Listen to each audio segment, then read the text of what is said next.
oral questions. Question orale. The Honourable Leader of the Opposition.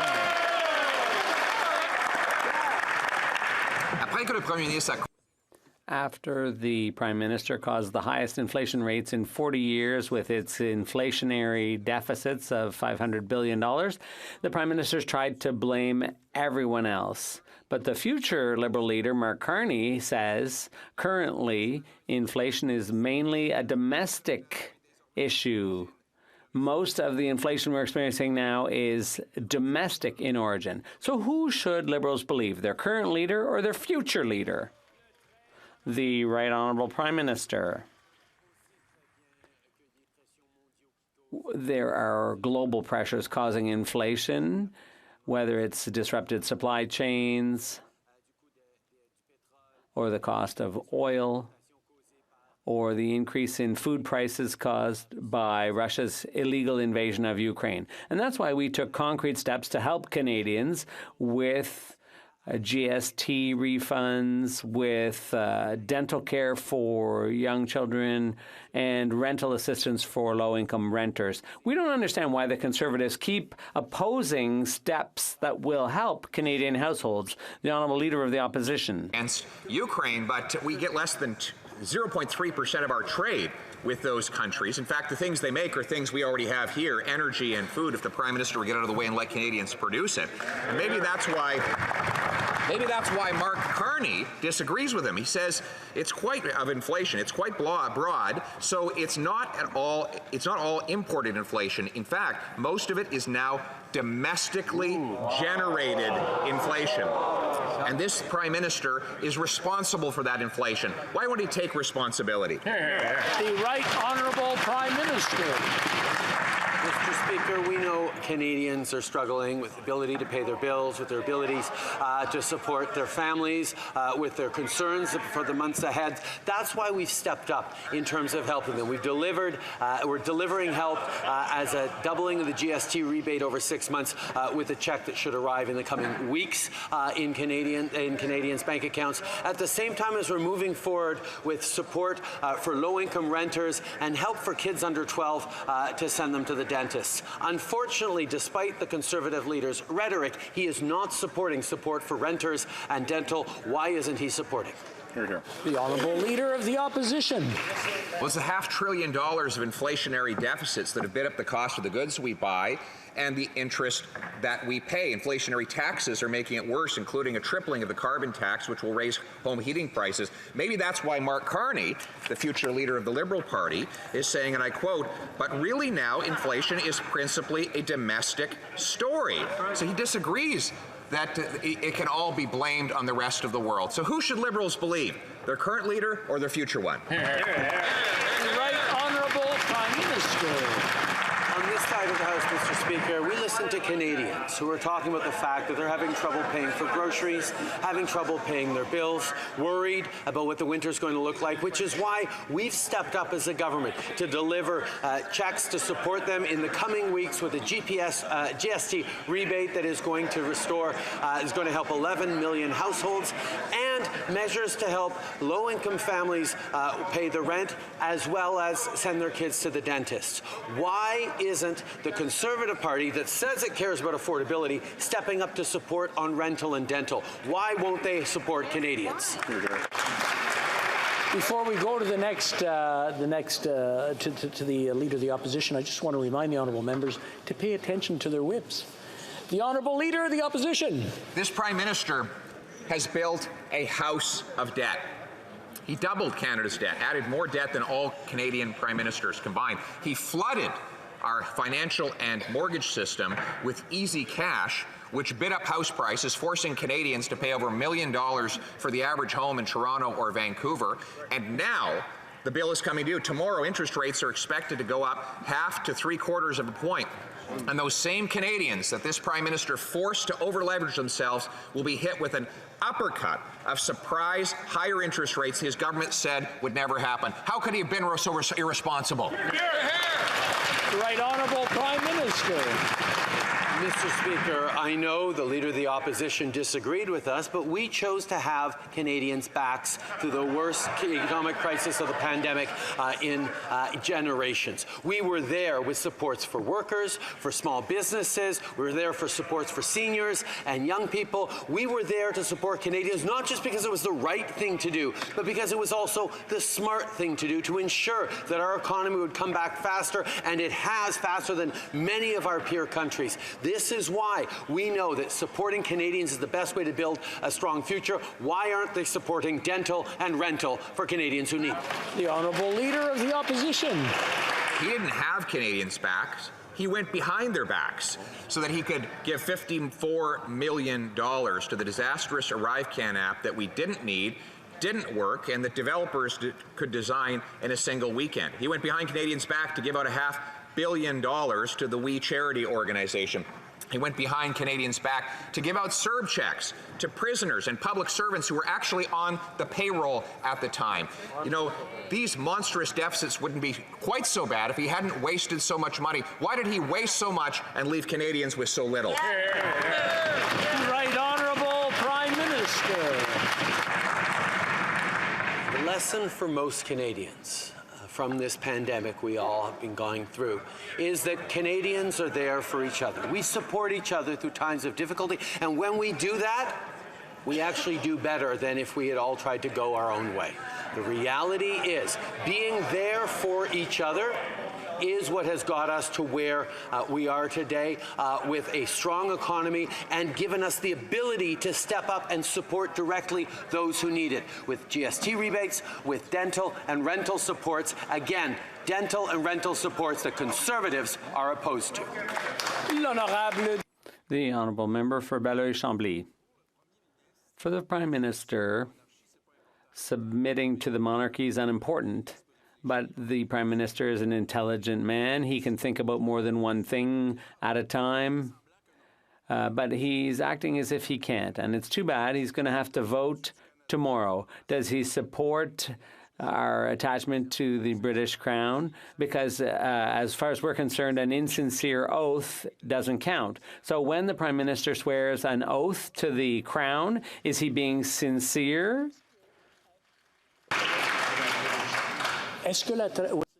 Was the translation working? It was working? No? Okay, everybody got it? Okay, just an excuse. Okay, sorry. One member didn't hear it, but we'll go to the Prime Minister. Check your... Monsieur le Président. Mr. Speaker, the Bloc Québécois has a full day to talk about Quebecers' concerns and Canadians' priorities. They could have talked about the cost of living, about inflation, about the work that we can do together here in the House for the benefit of Canadians. But no, the Bloc Québécois, surprise, surprise, wants to open up the Constitution. That's not what Quebecers and Canadians are concerned about these days. We are going to remain focused on their realities, what they need, and we will continue to be there for all Canadians. The Honourable Member for Belleuil-Chambly. Mr. Speaker, we'll give him the benefit of the doubt. We'll assume that he was being sincere when he swore an oath to the Queen. Because who would want an insincere Prime Minister? What good would that be? So, Mr. Speaker, we understand that he and all Conservatives and Liberals, everybody's sincere when they swear an oath to the British Crown. Mr. Speaker, when you're caught between the Crown and the people, when your allegiance is to the Crown or to a democracy, are they going to serve a foreign king? The Honourable Prime Minister. Mr. Speaker, no one here is going to question the sincerity of the Bloc leader when he swore an allegiance to the British Crown.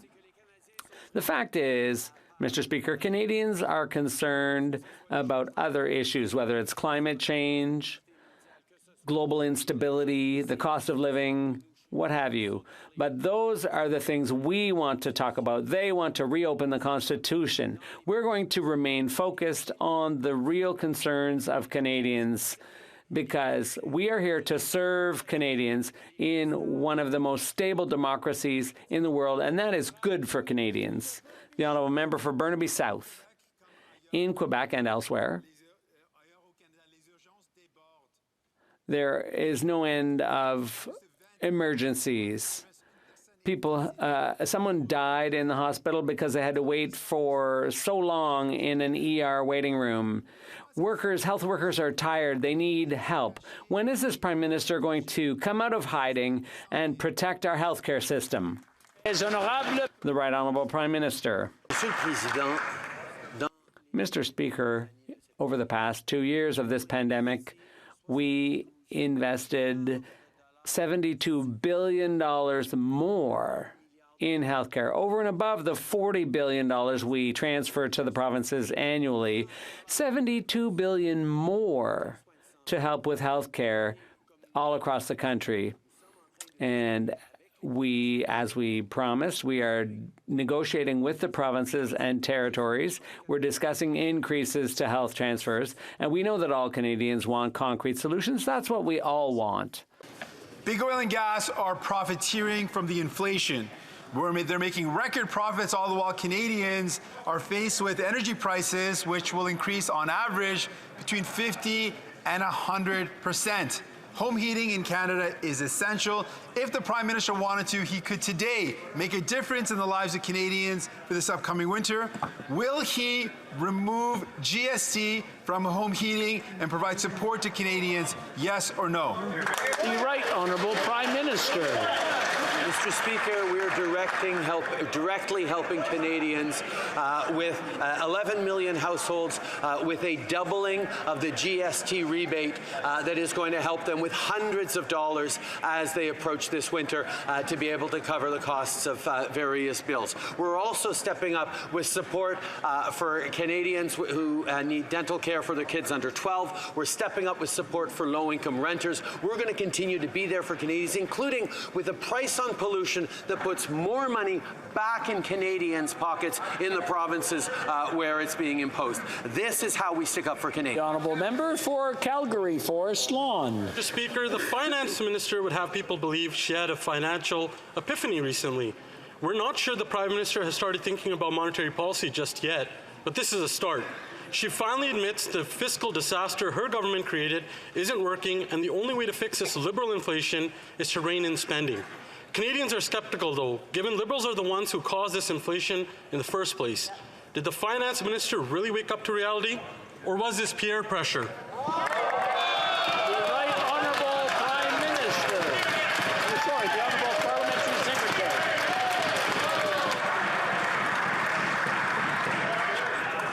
Mr. Speaker, Canada has the lowest net debt to GDP ratio among G7 countries, and Canada has the lowest deficit among G7 countries. Mr. Speaker, our deficit is hovering around 1%. That is nearly deficit zero. We have been fiscally responsible well before the new Conservative leader was elected, Mr. Speaker. In fact, we have been fiscally responsible in order to ensure that Canada would weather this inflationary storm better than most other countries. Mr. Speaker, the inflation numbers that we are seeing among our peers are much higher than we're seeing here in Canada, and in Canada we have an affordability plan that will help Canadians. Here. The Honourable Member for Calgary, Forest Lawn.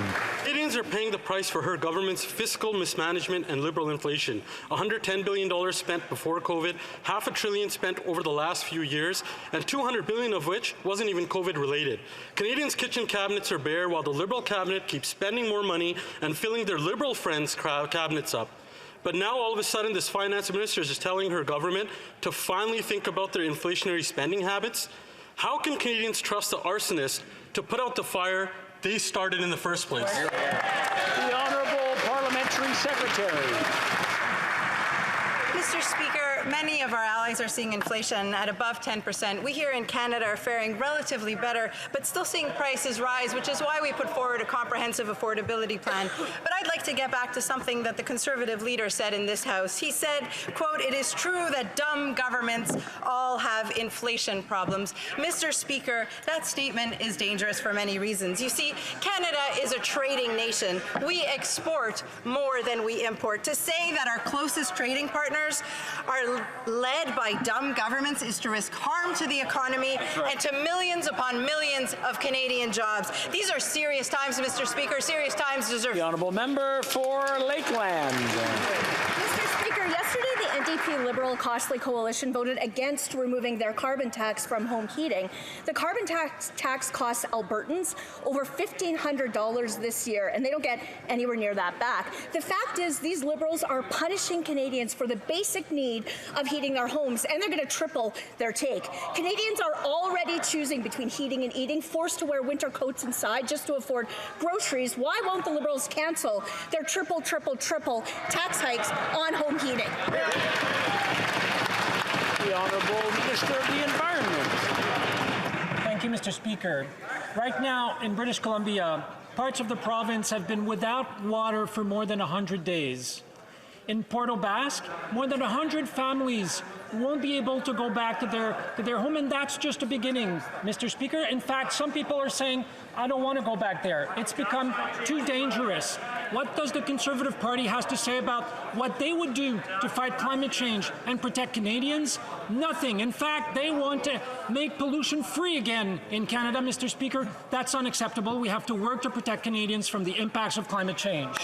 The Honourable Member for Lakeland. But Canadians have to heat their homes. It's not a choice. Liberals are calling them polluters, while Conservatives are the only ones fighting to make life more affordable. And Mr. Speaker, they say bad news comes in 3. Well, there is more. Next year, the Liberals will hit everyone with a new carbon tax, the Liberal fuel standard. The carbon tax already costs Canadians up to $2,300 more than they get back. The new one will be another $1,300. Struggling Canadians just can't afford almost $4,000 in new taxes a year. So why won't the Liberals stop their plan to triple taxes on gas, groceries, and home heating? The Honourable Minister.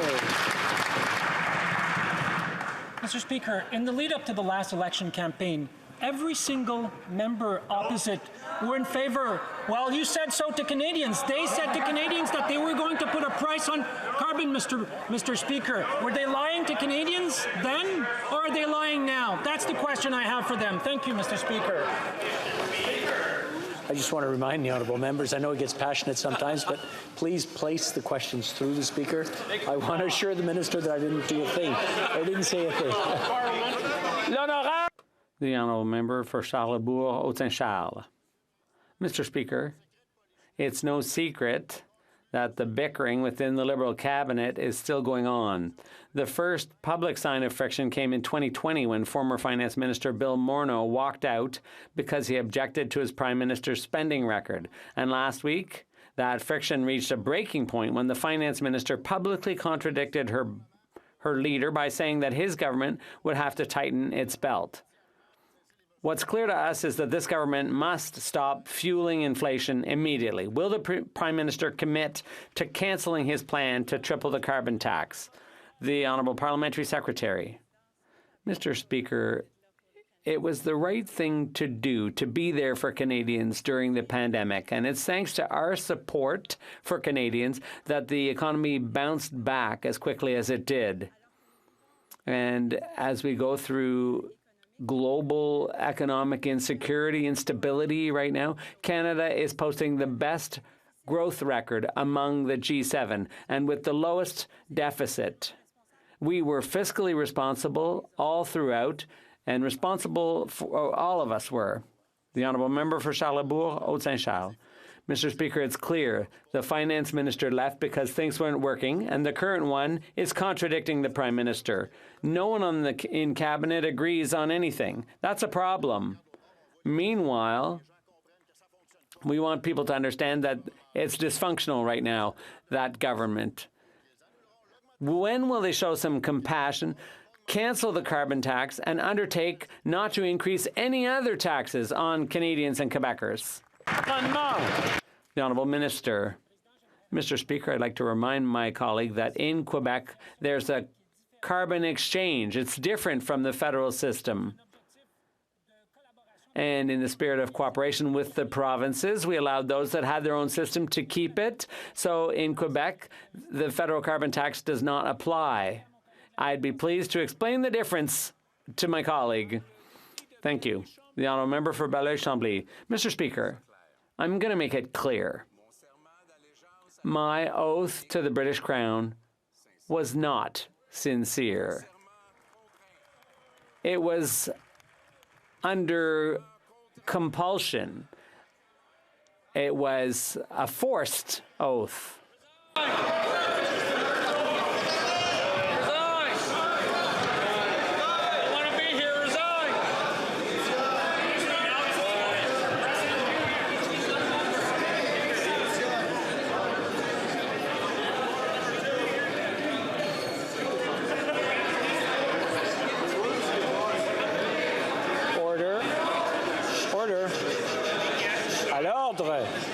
Order.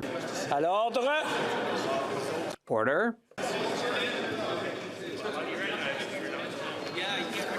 L'honorable député. The honourable member for Belleuil-Chambly from the start, please. Inaudible for the interpreter. So it was a compelled oath. My heart wasn't in it. It meant nothing. My only allegiance, excluding the foreign king, my only allegiance is to the people of Quebec and the Quebec nation. Mr. Speaker, you can tell the Prime Minister, and you can tell it to the King. L'honorable. The Honourable Minister of Canadian Heritage. Mr. Speaker, I wonder if his oath was insincere, how many other times he's been insincere in this place. But I'd like to congratulate the Bloc leader for his almost unconditional love for the Canadian Constitution and his desire to improve it. But it might hurt him to know this. It's not Quebecers' top priority. Their top priority is the cost of living, access to housing, our young people and our seniors. Those are the priorities of Quebecers, as much as it pains me to let the Bloc leader know. The honourable member for Mirabel. Mr. Speaker, the parliamentary budget officer has confirmed that the Liberal NDP dental benefit discriminates against Quebecers. Parents of kids 12 and under in Quebec will get half as much as parents in Canada. 50% of Quebec kids will qualify, but 100% of Quebec taxpayers will have to chip in. That's discrimination, courtesy of the NDP and the Liberal Party, Mr. Speaker. Discrimination can be fixed, though. What's the government going to do to stop this? The Honourable Minister of Health. Thank you, Mr. Speaker, and I'm very thankful to have this question, which gives me the opportunity to talk about dental care for children. 500,000 Canadian kids will now have access to free dental care. And for Quebec, there will be additional support for preventative dental care. And we know how important prevention is when it comes to dental health.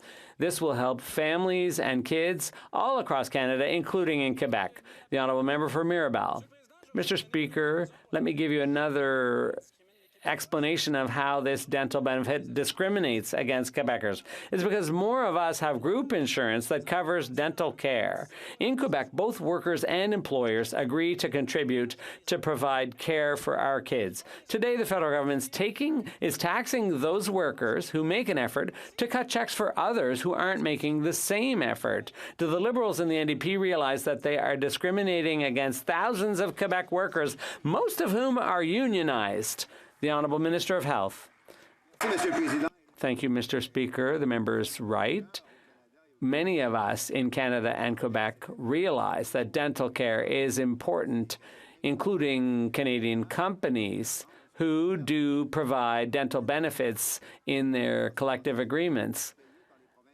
And they're 40% of care, unfortunately, has to be paid for by individuals who don't have dental coverage. And that's why we wanted to ensure that all Canadians, including Quebecers, could have access to this dental care program. Mr. Speaker, new evidence has surfaced with respect to the political interference in the investigation of the mass shooting in Nova Scotia in 2020. Sadly, Mr. Speaker, 22 people and an unborn child died in this incredibly tragic event. It is exceedingly clear that the Minister of Public Safety politically interfered in the investigation of Canada's worst mass shooting. Nova Scotians want answers, not cover-ups. Such interference may be expected in a banana republic, but not in Canada. Will the minister resign? The Honourable Minister to the Queen's Privy Council. Thank you, Mr. Speaker. Mr. Speaker, as we have said a number of times in this House, the independence of police operations underpins the rule of law. This is a principle that I have not only always respected, but one which I have defended vigorously for decades. And Mr. Speaker, to be clear and explicit to everyone in this House, as I have been many times, I did not direct the Commissioner of the RCMP in any operational matter, including in the release of information pertaining to the firearms used in this tragedy. And further, Mr. Speaker, the Commissioner herself has testified a number of times that there was no interference. The honourable member for Kildonan St. Paul. Mr. Speaker, the former Minister of Public Safety said yesterday that his testimony in committee was entirely accurate, but the Commissioner of the RCMP not only directly contradicted his remarks in committee, but also in the newly released audio recording of the Commissioner during the infamous April 28, 2020 meeting where she reprimanded her deputies. So it stands to reason then that the Minister is implying that the Commissioner lied, that she lied to her deputies on the April 28th meeting, and that she lied to parliamentarians in committee. So if that's the case, Mr. Speaker, she should resign. Did she lie, Mr. Speaker? The Honourable Minister. Yes, Mr. Speaker. The member opposite is free to engage in any speculation and even fabrication that she wishes, although I would suggest that she might be somewhat more circumspect when she steps out of this House and makes such spurious allegations. But, Mr. Speaker, let me repeat. I did not direct the Commissioner of the RCMP in any operational matter. The Commissioner has confirmed that in her testimony before committee and under oath before the Mass Casualty Commission. Mr. Speaker, the matter is settled. Honourable member for Kildonan St. Paul. Mr. Speaker, the Minister is expecting us to believe that the Commissioner acted solely on her own, that she politicized the tragic deaths of 22 Canadians, that she reprimanded her deputies for failing to share the models of the firearms used in those deaths, that she directly tied this to the Liberals' gun control policy, and then told her deputies that it was the Minister's office who asked her to do this. We're supposed to believe that she did this all on her own, Mr. Speaker. It's ridiculous, Mr. Speaker. If that was true, she would be fired, at least by a government with any common decency or integrity. So someone is lying, Mr. Speaker. Who is it? The Honourable Minister.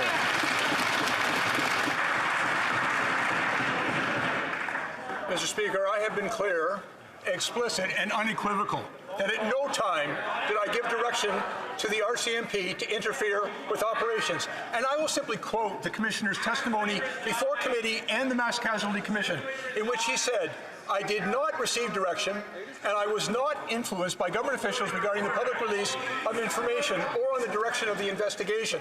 That is the Commissioner's testimony, and it coincides precisely with my statement that no direction was given. The honourable member for Louis Saint Laurent. Mr. Speaker, let's look at the facts as they stand. When the Commissioner had a conversation with her colleagues, and she said, I quote, "It was a request that I got from the Minister's office, and I told the Minister the information would be released, and then it wasn't." Mr. Speaker, it couldn't be any clearer. The RCMP Commissioner is implicating the Minister. Can the Minister act in... Again, what is very clear is that the RCMP Commissioner, in her testimony before Executive Committee and in front of the Mass Casualty Commission under oath, was very clear that there was no interference, that I did not give her direction, and at no time, and in fact, she did clarify for the committee that I have always been meticulously careful in not providing her with direction. That's her testimony, Mr. Speaker, and my statement to this House and my testimony previously is that I did not give her any direction on any operational matter. The honourable member for Nunavut. Inuit elders have endured many atrocities in their lifetime and deserve to age with dignity. These atrocities include residential schools, forced religious conversion, and the slaughter of sled dogs. Due to failures from this government, Inuit are exiled down south in long-term care facilities. It is unacceptable that elders in Nunavut fear dying alone away from home. When will this government start properly funding home care so elders can remain home with their loved ones? The Honourable Minister. Hi, Mr. Speaker. I thank the member from Nunavut for a very important question. And This is one of many priorities that we are working on in partnership with the government of Nunavut, with Inuit rights holders in Inuit Nunangat. We've adopted an Inuit Nunangat policy. And just this morning, I had a very good discussion with the Minister of Health of Nunavut to talk precisely about these very issues. So we will make progress in partnership with the government of Nunavut. For Vancouver Kingsway. Mr. Speaker, emergency rooms across Canada are closing because there isn't enough staff to keep them open, and Canadians are dying waiting for care. Just this week, a man passed away in Quebec after waiting 16 hours in the ER. This situation is occurring in every corner of our country, an outrageous situation for a G7 nation. Mr. Speaker, we need national leadership. When will this Prime Minister sit down with the premiers to negotiate stable, sufficient, and long-term federal healthcare funding and save Canadians' lives? Hear, hear, hear. The Honourable Minister of Health. Thank you, Mr. Speaker. I think we're all grateful for the member's question. We all feel and fear the consequences of the crisis that healthcare workers are going through throughout the country. That's true everywhere in Canada. Through a difficulty, as we heard, of accessing appropriate emergency care, but more than that, difficulty in having access to a family health team, having access to a safe and quality long-term care home, having access to home care, having access to palliative care, having access to dental care, indeed, Mr. Speaker. And that's why we're investing many, many billions of dollars, and we're going to continue doing that because we promised we would do so. Honourable Member for Hamilton Mountain. This year marks the 30th anniversary of Women's History Month. With the theme, She Did, So Now I Can, we recognize the actions of strong women who have had a positive impact on our lives, who have been pushing boundaries so others can have more opportunities today. With misogyny on the rise, including in this House, Speaker, our government recognizes the importance of uplifting and celebrating women's voices. Can the Minister of Women and Gender Equality and Youth speak about Women's History Month and share what we can do to support women now and in the future? The Honourable Minister. Mr. Speaker, I thank the honourable member for her empathetic leadership. And as we close out Women's History Month, some thoughts on how women hold up their communities, make them stronger. To the women working on the front lines selflessly, simply because they want to serve, Mr. Speaker. To women carving out careers and simultaneously caring for kids and senior parents. To women marching on the streets for the right to choose, Mr. Speaker. You are not invisible. We hear you, we stand with you. The Honourable Member for Leeds, Grenville, Thousand Islands and Rideau Lakes. $54 million wasted on the Arrive scam with millions of dollars missing. $680 million on vaccines that were thrown in the garbage after a reckless procurement process. And now $400,000 spent on luxuries and hotel rooms for a weekend in London. This Liberal government has no problem wasting the hard-earned tax dollars that they take from everyday Canadians. When will these Liberals cap spending, cut taxes, and give Canadians a break? The Honourable Parliamentary Secretary. Mr. Speaker, one of the measures in our affordability plan is to provide a direct payment to low-income Canadians who are having trouble paying the rent. What was the response of the new Conservative leader, Mr. Speaker? It was to say, no way. No. Let us not give anything to low-income Canadians, certainly not those peanuts. And Mr. Speaker, while that might be fine for the Conservative leader who doesn't have rent to pay, who in fact lives in a big mansion paid for by the Canadian taxpayer, for low-income Canadians, $500 will help them get to Christmas. For low-income Canadians, that is real money, Mr. Speaker, and we are there to support those Canadians. The Honourable Member for Leeds, Grenville, Thousand Islands and Rideau Lakes. What this side of the House and the Conservative leader said was to not give $500 million to the Kielburgers. This side of the House has said not to do insider deals with people like Frank Baylis or their buddies at SNC-Lavalin. We're hearing the same old tired talking points from these Liberals while they're wasting hundreds of millions of dollars of Canadians' hard-earned money when they can barely afford to heat their homes. Liberals are out of touch and Canadians are out of money. When will they just give Canadians a break? Yeah. The Honourable Minister for Innovation. Mr. Speaker, we will take no lessons from the Conservative, Mr. Speaker. And Canadians who are watching at home, remember the last advice they gave to Canadians was about crypto, Mr. Speaker. We will continue to invest in skills and people, Mr. Speaker. We'll continue to invest in our ecosystem, Mr. Speaker. We'll continue to invest in our critical minerals, Mr. Speaker. We'll continue to build an economy that works for everyone and for every Canadians watching at home.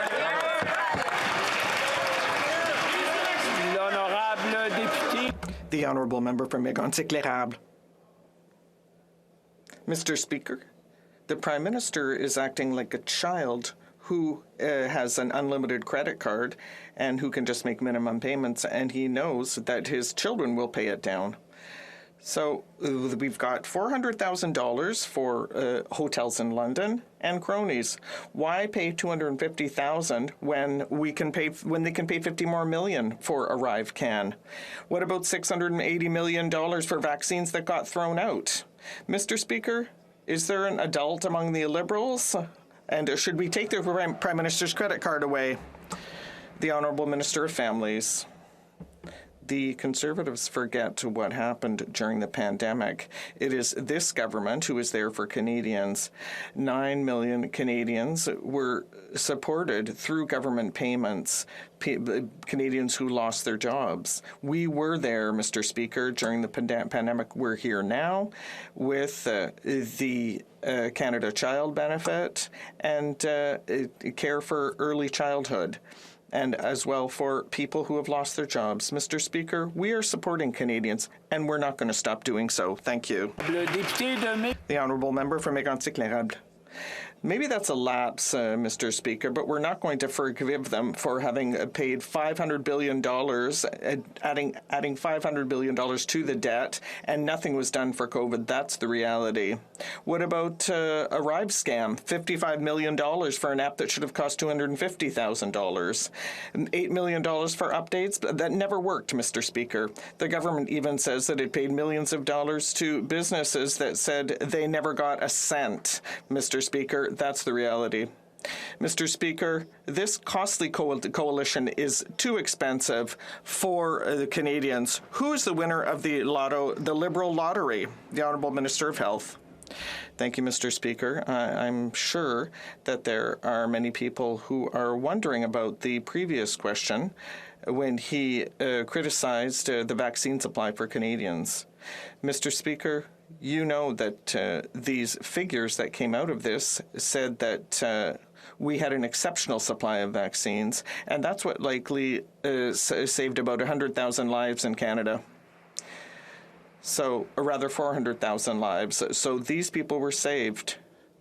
And in addition to people who might have lost loved ones because of the quality of the work done by this government to secure these vaccines. The Honourable Member for Thérèse de Blainville. Mr. Speaker, winter is coming, and it's going to be tough for seasonal workers in regions. They've been left to fend for themselves by EI since the qualifying threshold went to 700 hours. We're not even talking about a black hole anymore, Mr. Speaker. It's a void. That's why Interprovincial Alliance is in Ottawa today. This is a group of 20 unions and advocacy groups from Eastern Quebec and the Maritimes. They're here to tell the government that the EI reform that has promised can no longer wait. When will the government finally get this reform done? We want a date, Mr. Speaker. Parliamentary Secretary. Mr. Speaker, we know Canada needs an EI system for the 21st century. That's why we have been consulting widely with Canadians to build a system that works for everyone, including seasonal workers. Although our temporary COVID support measures are winding down, regular EI benefits will continue to be available for workers, just as they were before the pandemic. And with Budget 2022, we are investing $110 million to extend the seasonal pilot until October 2023. Mr. Speaker, we know there is more work to do, and that's why we are committed to fully modernizing Canada's EI system. We look forward to launching our long-term plan. Thank you, Mr. Speaker. The Honourable Member for Thérèse de Blainville. Mr. Speaker, that answer doesn't work anymore. The government had already promised a reform in the summer, and we're still waiting. In fact, it's been promising this reform since 2015. It's been making promises for 7 years and telling us, yes, yes, it's coming. Now, workers are fed up. They can't be patient anymore. They're sick of being left to fend for themselves. They are here today on the Hill because they are not eligible anymore for employment insurance. They have been left in limbo. Will the minister's office at least agree to meet with them? The Honourable Minister. Thank you, Mr. Speaker. I'd like to thank my honourable colleague for her question, for her work. I know that she has been working tirelessly for these people, and I know that we are working hard on the EI reform. We know on this side of the House that it is important. We need to get it done. I know the government is working on consultations to ensure that employers and employees have access to a quality EI system for Canadians today and in the future. Thank you. The Honourable Member for Simcoe North. Mr. Speaker, for 7 years, this government's mantra has been spend, spend, spend. They added $100 billion of debt before COVID and $500 billion of debt during COVID. Wow. They told us not to worry. The Deputy Prime Minister said just over 1 year ago, in today's low interest rate environment, not only can we afford these investments, it would be short-sighted not to make them. But now, in a leadership launch speech, the Deputy Prime Minister is distancing herself even from her own record, saying now is the time for restraint. How can Canadians trust the arsonist to put out the fire? Great question. Great. The Honourable Minister. Mr. Speaker, what the member opposite is talking about is CERB, Canada Emergency Response Benefit, that supported 9 million Canadians in one of the most difficult periods of time that our country has faced. What he's talking about is the Canada Emergency Wage Support that supported millions of Canadians and prevented organizations and businesses from closing their doors. And you know what those supports did, Mr. Speaker? It ensured that when the economy was ready to open up, when we were able to do that because public health measures worked and because Canadians did what they needed to do to get this pandemic under control, it meant that people could go back to work, businesses could reopen, and our economy could come back just as strong as before. Honourable Member for Simcoe North. Mr. Speaker, even the Parliamentary Budget Officer said half of the COVID spending wasn't even spent on COVID. Wow. This government said interest rates would remain low. They said there would be no inflation. Then they said inflation would be temporary. And now inflation's out of control, and this government is going to spend more on interest on the debt than we do on national defense. Wow. The government's plan hasn't worked. How can Canadians afford any more of this government? The Honourable Parliamentary Secretary. Mr. Speaker, let me simply correct the record by saying, as I said before, that we actually have the lowest deficit among G7 countries. It's hovering around 1%, almost zero deficit, Mr. Speaker. But let me also come back to the importance of the measures that we did put in place and the importance of supporting Canadians when they needed it most. It not only ensured that Canadians continue to take home a paycheck, Canadians continue to be able to pay their rent and their mortgage, but our economy has come roaring back even stronger than it did prior to the pandemic, thanks to the smart investments that we made and the fiscal responsibility that we still maintain today. The Honourable Member for Sarnia-Lambton. Well, that member is in deficit fantasy land. Mr. Speaker, our leader and our party have been calling for weeks for these Liberals to cancel taxes on Canadians. And yet, the Liberals are still planning to triple the carbon tax. I'm going to ask again today, will they stop their punishing plans to increase the carbon tax and drive up the cost of gas, groceries, and home heating? Yes or no? Yes. The Honourable Minister of the Environment. Mr. Speaker, I'd like to quote the member for Durham, who said, "We recognize that the most efficient way to reduce our emission is to use pricing mechanisms." We agree, Mr. Speaker. And may I also quote the member for New Brunswick Southwest, who said, "The backstop will kick in, the feds will take it over, and checks will begin to roll out to New Brunswick." That's exactly what we're doing, Mr. Speaker. We're fighting climate change and supporting Canadians. Thank you. The Honourable Member for Châteauguay-Lacolle. Thank you, Mr. Speaker. The Minister of Sport recently announced the renewal of funding of $25.3 million over 3 years for fairness for gender fairness in sport. This investment will help recruit and retain women and girls and will bolster ongoing efforts to achieve fairness between sexes at all levels by 2035. Can the Minister explain to us how this new contribution will help women in the world of sport? The Honourable Minister of Sport. Mr. Speaker, I'd like to thank my colleague from Châteauguay-Lacolle for her excellent work. We want to see more women and children participating in sports, but we also want to see more female coaches, officials, and women in senior management positions. This investment seeks to make all levels of sport in Canada more inclusive and accessible. We know this will make a major difference in the Canadian sports system, and we've seen recently that the place of women in sports is still undermined, but we are here to change things and to support their efforts. Thank you. The Honourable Member for Chicoutimi-Le-Fjord.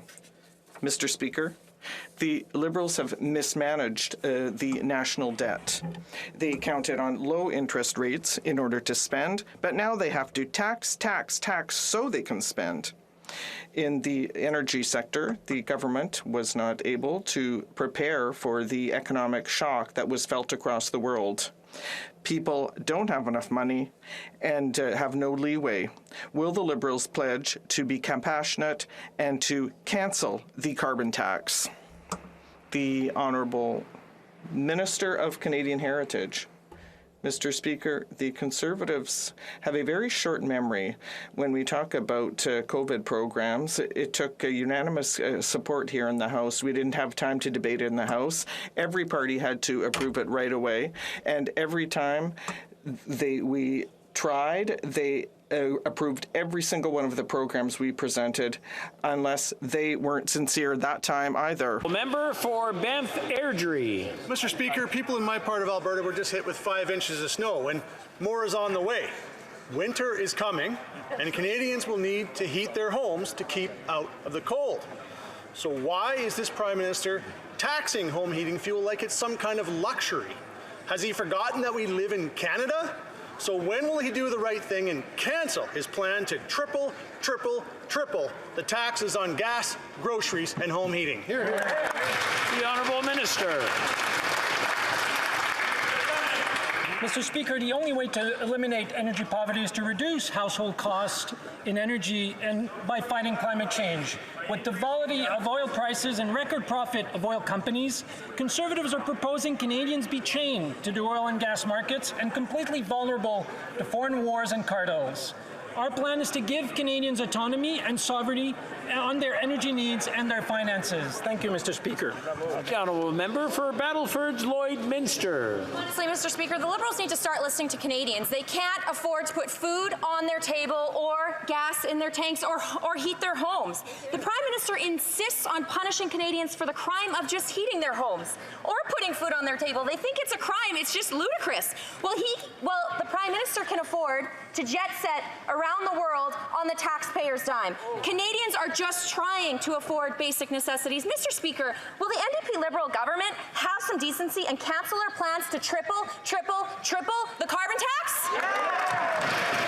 The Honourable Minister for Families.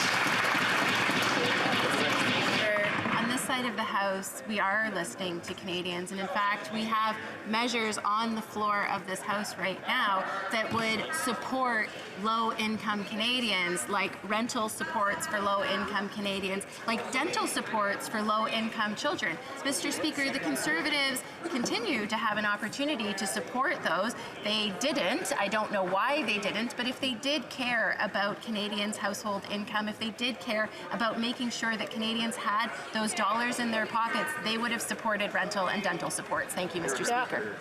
The Honourable Member for Bonavista Burin Trinity.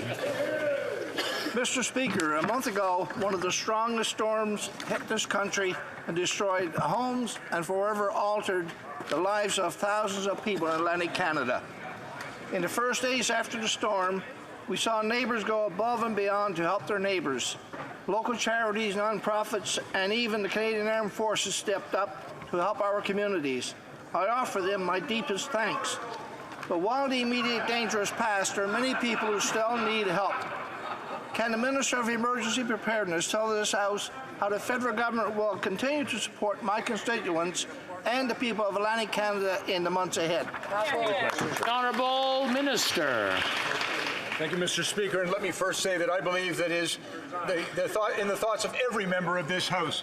And we remain in our hearts, the members' constituents, and all those who were impacted by Hurricane Fiona. I'd like to take this opportunity, Mr. Speaker, to extend my thanks to the many people and organizations who stepped up when the storm struck and were there to help when people needed it most. In true Canadian spirit, people from coast to coast have chipped in to support ongoing relief efforts. Over $22 million has been fundraised so far for the Red Cross's work, and our government is matching every dollar raised. In recognition of Canadians' generous spirits, we recently extended this donation matching program to October 31st, and I want to assure my colleagues we'll be there for the people throughout this recovery. The Honourable Member for Port Moody, Coquitlam. Mr. Speaker, Canadians are experiencing the devastation of the climate emergency. Natural disasters like Hurricane Fiona are leaving entire communities reeling. Local governments want leadership from the Liberals on climate resilient infrastructure. It is past due for infrastructure funding to live up to the times. This government would rather give billions in subsidies to big oil and gas instead of helping people fight the climate crisis. When are the Liberals going to stop dragging their feet and fund the resilient infrastructure communities need? The Honourable Minister of the Environment. Thank you, Mr. Speaker, and I want to thank my honourable colleague for her question. In fact, according to independent international report, we're investing in Canada now twice as more in clean technologies and renewable energy than we are in fossil fuels. But that's just the beginning, Mr. Speaker. We've already invested $4 billion in adaptation measures, and we will be announcing in the coming months our national adaptation strategy to work with provinces, territories, Indigenous leadership, and municipalities to better prepare Canadians for climate change. Thank you, Mr. Speaker. Well done. The Honourable Member for Edmonton Strathcona. Mr. Speaker, over 600 students, including 80 Ukrainian refugees at the University of Alberta, weren't able to go to school this September because they couldn't get a study permit.